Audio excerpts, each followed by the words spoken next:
घरी येणं होतं फक्त 2 दिवस आणि त्यात फिरण्यातच दिवस जातो. आज आम्हाला जायचं होतं धोंड्याची शॉपिंग करण्यासाठी कोपरगावला, पण म्हटलं चला पहिले आपण बाप्पांचं दर्शन घेऊया.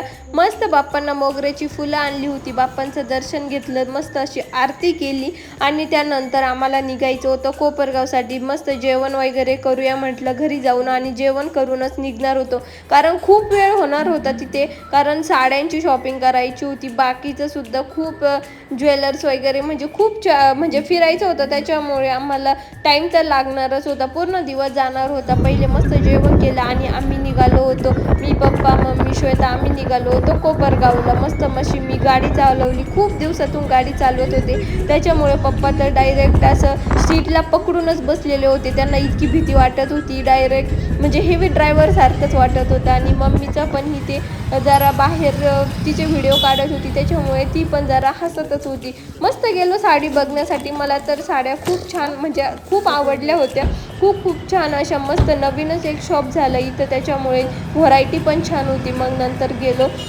ज्वेलर्स इथे, त्यानंतर थोडंसं चांदीचं ब्रेसलेट वगैरे घ्यायचं होतं आणि त्यानंतर जोडवे वगैरे आणि बाकीच्या पण खूप गोष्टी बघायच्या होत्या. मग ते कंप्लीट केलं, त्यानंतर ताट वगैरे बघण्यासाठी आलो आणि धोंड्याची शॉपिंग म्हटल्यानंतर एक एक गोष्टी जशा आठवतात तसं सगळं चालू असतं.